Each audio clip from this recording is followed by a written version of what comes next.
Hello and welcome to a movie review. My thoughts on the new Dune film from Denis Villeneuve, or as Lights Camera Jackson calls him, Delis Villeneuve. Oh, I think it's even worse than that. It's something. Director Denis Villeneuve. Anyway, Lights Camera Jackson, what a legend. Dune Part Two. So I'll try and remember to put in a chapter stop in the description of this video, so you should be able to see it on the timeline at the bottom of the screen when I actually start talking about Dune Part 2, because I want to talk about my experience of going to see it, my anticipation of it, and the circumstances around going to see it, and my cinema experience before we get to my thoughts on the movie itself. So I was really disappointed that I was likely not going to get to go and see this because just my schedule is so busy, and I really wanted to see it in IMAX because the experience of seeing Dune Part 1 in IMAX a few years ago, it was one of my favorite cinema experiences. I remembered seeing there's a particular shot of this ship coming down, and I just like teared up a little bit just at the enormity of it. It was the sound, it was the picture, the size of the screen, and the production design of the film that was really overwhelming to me, and I just thought this is something like really special. So for me, it was almost like if I can't see it on that screen again, that I almost don't want to see it. Obviously, I would have eventually, but the timings of the IMAX down the bay in Cardiff were just really, they just didn't fit my schedule whatsoever, which is really disappointing. And Connie, just being the amazing person she is, she took a few hours off work so that I could go down and see it a few nights ago in the evening to catch the 7:30 p.m. showing. And it's a shame because the schedule didn't allow for her to go with me at the same time. So, we saw the first film together. We loved Dune in the cinema, and I'm not even sure if she's going to see it yet. I'll try and maybe push her to. I don't know. I feel like she needs to see it on the big screen, but again, the IMAX timings are tricky. Now I know that the IMAX down Cardiff is I think it's what they call a Limax. It's not really true IMAX. I'm not sure if it's to do with the projector or the size of the screen. I'm not sure. But when I saw Dune Part One, there was a noticeable shift in certain shots. So you'd have you'd see the film, and then the IMAX shots would come in, and I could remember seeing the dunes go higher on the screen because there was a fuller image, and so it's one of those things where certain shots in the film are IMAX ratio, which is something Christopher Nolan does, something that they do in the more recent Mission Impossible films. Top Gun Maverick is another one, and in all those cases they preserve that on the home video release, or at least they get as close as they can.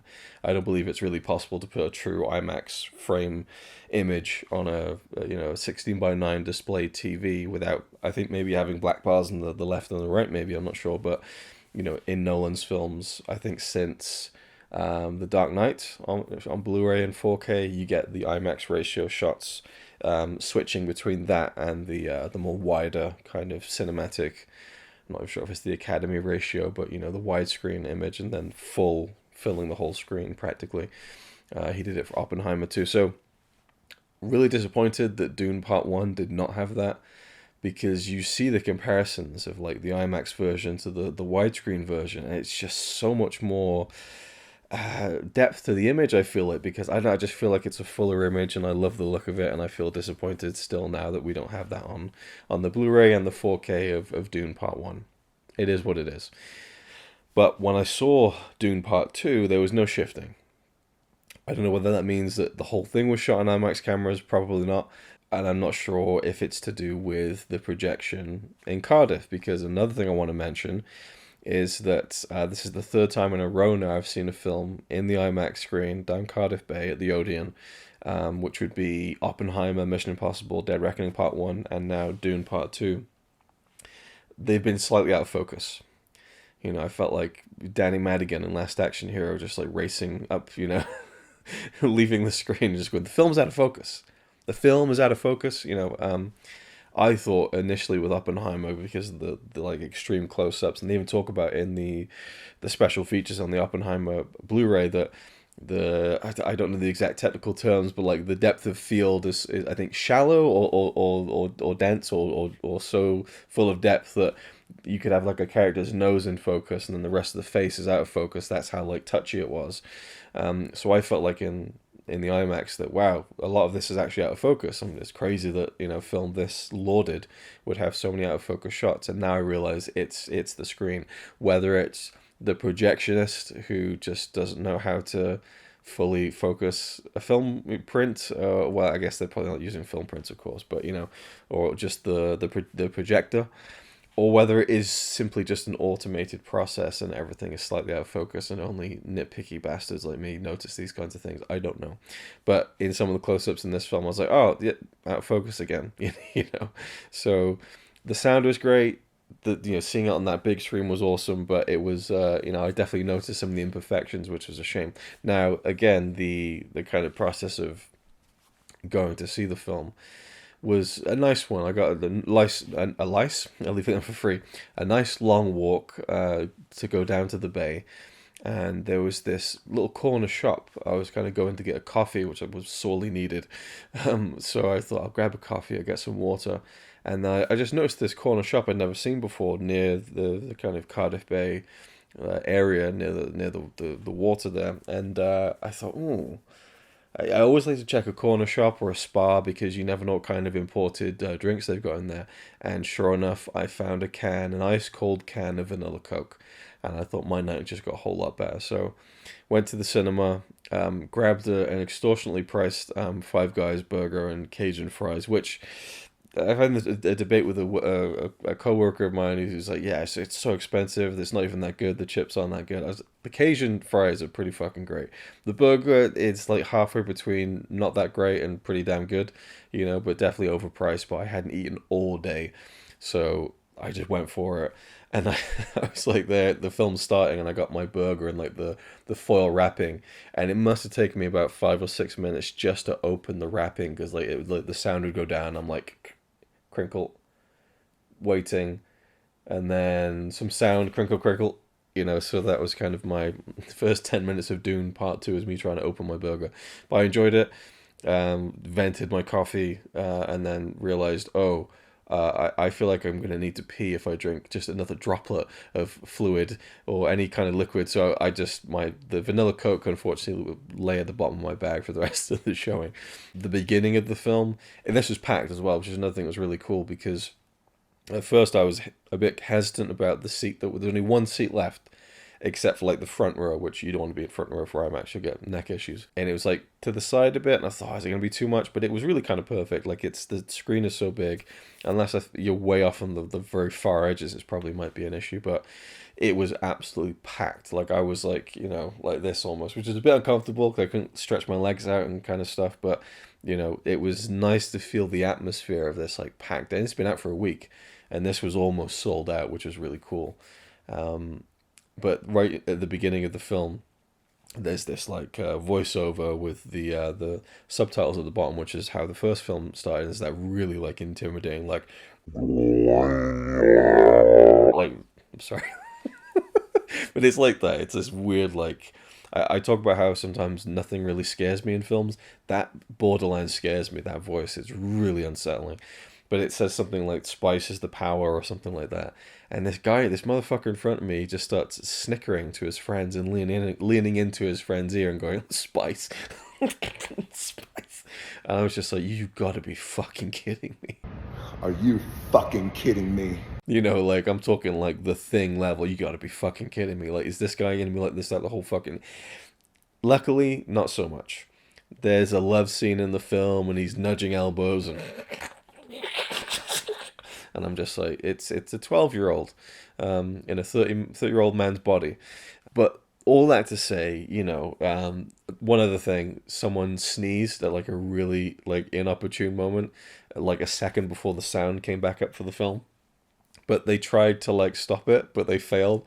And it sounded like, I don't know, almost like someone shooting a gun through someone's phlegmy nose with a silencer. It was like like it had like the ferocity of a gunshot, but you could tell that it was like a suppressed sneeze, and everyone just kind of, you could feel this chuckle murmuring up through the whole room, and I'm just like trying not to crack up, and I just kept hearing that. For the next like minute of the film. So that was, unfortunate but funny at the same time. So all that to say about like this guy snickering in front of me and everything, it was this moment that to me is just in recent memory one of my favorite cinema experiences ever. The fight at the end of the film, which is in the trailers. Paul Fade Rother, I think that's how you pronounce the name. They have a knife fight near the end of the film, and Denny brings the sound out. So it's just not the sound design, but like the score, and it's just these guys and the grunting and the clanging of the knives and the struggle, and you know it's designed for a moment where you're so engaged in the story at this point that you just are completely laser focused on this fight sequence. And suddenly I was out of the film, and there's like a break in the fight, and I look around me, and everyone is completely wrapped, and you could have heard a pin drop. This room that you had rustling and people, little bits, pockets of noise and stuff. I just looking around, I can see it now in my eyes, in my eyes, my mind's eye. I can see it, and it was just I felt this like electricity because I was like, everyone is into this as well. It felt like everyone was into this as much as I was, and it was just a cool like, just registering the moment a bit and looking around and just feeling the silence, and you could actually hear like other movies because it was that low and no one in the room was making any sound, and I just thought that was really fucking cool. So that was my experience of seeing Dune Part 2. But the movie itself, let's get to that. Let's dig into the film a little bit. So picks up right where the first one left off, with Paul kind of proving his worth and winning this fight, and killing this man from the Fremen. I'm not going to really frame this for anyone who doesn't know anything about Dune, hasn't seen Dune Part 1. I'm assuming you've seen Dune Part 1. And for me personally, just to give you a brief history, I like the David Lynch Dune. My dad showed that to me when I was a kid, got it for me on video. That was like his Star Wars. That was what he really loved. It was nice to actually hear that my dad has seen the new one and thought that it was great, although I kind of, very much looked down on my dad for his choices of film watching. I said, oh yeah, it was great, was it? Great on your computer screen, filmed off a cinema screen. And he's like, oh, I actually watched on my phone. Fuck's sake. But it's nice to hear that he liked it because he's a fan of the David Lynch Dune. And so I liked it, but I don't love it. And then the Dune Part 1 I just thought was incredible, just visually as an experience, but the story and the characters and the staging. I keep thinking of that sequence with, I actually forget who it is with. It's with Paul. I can't remember if it's his mother or one of the other members of the Bene Gesserit. It's like this, I think it's his mother, because it's like a misty setting. I talked about it in the first review, I'm sure I did, and it's just the visual storytelling is just fucking perfect, And it's similar here. My only real criticism of Dune Part 2 is that the first act of the film, maybe the first 45 minutes or so, feels like the middle of a film. And so it's a really sluggish start. I don't feel like much attention was paid to this being a separate film. And it felt like, well, let's just continue where we left off, like without really shaping it as its own movie, which is fine, because I do think in the future I would like to do them back to back, which some people may think, oh, that'll be so long, but people regularly watch the fucking Lord of the Rings extended trilogy, which is about 11-12 hours in length. I think this would work really well as a long 4.5 hour movie if you just watch them back to back, and then it would feel like the middle of the story because it's just out in the desert for the most part, and also a little bit of Rebecca Ferguson's character, I forget her name, Paul's mother. I feel like she's such an integral part of the story, and there's just a few stretches in the film where I feel like the lack of her presence was felt in a way where I wanted a little bit more, just a tiny bit more of her character evenly throughout the film. I would have liked, but the whole cast is great, and Timothée Chalamet, I thought he was so great in the first film, and he's a great actor. I think he gets a little bit of the flack for being the kind of pretty boy, but and I think he's like 26, 27 now, and he still looks pretty young, but I feel like he's earned his stripes. I feel like he's proved his worth, and in this film he takes on a different kind of feeling as Paul Atreides, because he goes through some stuff, and we see that progression, and it gets to the point, about in the second half of the film where he's taken on this mantle as this messiah type, this savior of Arrakis and the Fremen and these people. And very interesting. I mean, I know that there's some controversy around the sort of cultural appropriation, things like that. But for me, viewing it, I found it drew some interest. I don't know if it drew some interesting parallels to real life situations or events, but there are moments in this in terms of him leading the people and this war that was just really brewing and really comes to a head towards the end of the film, and the kind of blind loyalty to a savior type, I think, and fighting in the name of faith and that kind of thing. It really made me think as I was watching the film, like, God, this is real. This is probably how a lot of this stuff really went down throughout our human history. Is the that kind of savior type, or a person as a kind of emblem of an idea of of leading a people. And he takes on that mantle, and I found all that stuff really interesting, captivating, and his progression within that was really overwhelming at times, actually, because it gets to a point where Paul is realizing that, okay, if I really take on the mantle of this responsibility to lead these people to this war, all I see is death and destruction. But ultimately, he does take that on, and so it's a very loaded story in that sense. And I don't know if it fully wraps itself up. Maybe that's another criticism. It really did feel like, in the same way as the first film, it felt like a gear up to part three. And I know that this is the complete story of the first book now in these two movies, and then Dune Messiah is the second book, and purportedly, reportedly, not purportedly, but reportedly, it'll be the third film and kind of serve as a trilogy. It'll be Dune Messiah, which Denis Villeneuve has talked about. So I do feel like this wraps up its story as Paul's kind of journey to leading the people of Arrakis to a certain destination. But the ending, the very final sequence, is very much, to me, I don't know. You could view it as an ending. You could view it as this is where this character decides to go, and do with their destiny. But it also feels very much like how's this going to play out? How's this going to lead into part three? So, but again, these are just little things that I'm thinking as I'm watching one movie. I might feel quite differently about it when I watch them back to back, and maybe in the future with a third film, for an added context of knowing where it's going and where it's been, it might play differently and perhaps better as well. But every real element is firing on all cylinders. The production design, the music, Hans Zimmer stuff. It just feels like one big breathing character that's just coming to life in a way that you rarely see. I feel like in big blockbuster movies, it just felt like a very complete production that I loved watching.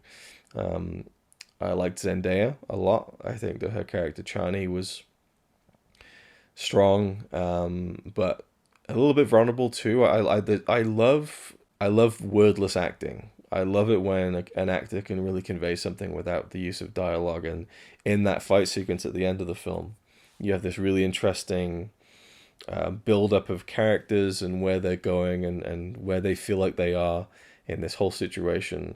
Then you have Paul, you have Fade Roth, who's Austin Butler. I think he was a very formidable villain for this film and for Paul. But you have Christopher Walken as the Emperor, Florence Pugh as his daughter, and then Chani on the other side, Zendaya. And just their looks between each other and at what's happening, like, I just loved all that stuff. The layers of what Paul was saying and the truth that's coming out, and also just the fight itself and seeing Zendaya's wordless reactions. She says so much without saying anything, and I think she's really great in those sequences. Same with Florence Pugh, who I think is maybe the best actor working in the world right now. I think she's incredible. Christopher Walken, I heard some criticisms of. I thought he was great. I bought his position as this emperor who kind of was almost a puppet emperor. It was really the machinations of other characters that were really setting all these things in motion. And I love the further peeling back of that story, and the sandworm stuff. Fucking that sequence where Paul, I wish I hadn't watched any of the trailers, to be honest. It kind of gives away some stuff, but the sequence where Paul has to go and try to ride this sandworm, it's just, I mean, I like what they did in the David Lynch film, but this felt like you're actually seeing it happen for real. Like, it's fucking, I like the enormity of it, and it feels like it shouldn't be possible, and yet it shows you what it might look like if it was possible, and I thought that was really cool, and I enjoyed it. I really liked Javier Bardem's performance, a bit of levity to the whole proceeding, and I could go into other little details, but overall, I really loved it. Just visually incredible. It's a story that is not your typical story. It's, it feels like it's, oh yeah, Paul Atreides is going to lead the people to the promised land, and everything's going to be great after that, but you don't end this story feeling like it's a great thing, and the burden of potentially dark outcomes weighs heavily on Paul's mind, and you see that throughout the film. And so I like that it was lots of shades of gray, and I like that in stories and in films. So I came away from the story really satisfied and itching for more. I have to say, I'm really intrigued to see what they do with that second book, that second story, Dune Messiah.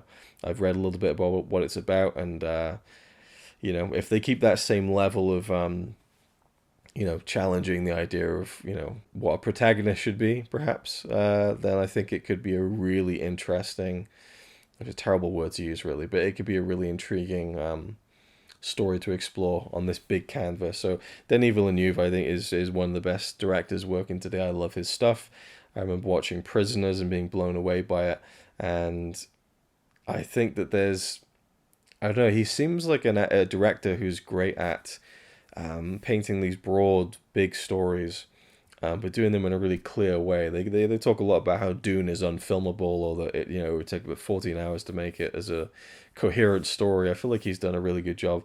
For someone like me who's never read the book, who doesn't know the story, I've followed along pretty damn well. I haven't gone back to I don't think I've ever seen the film again since the cinema 2-3 years ago, the Dune Part 1.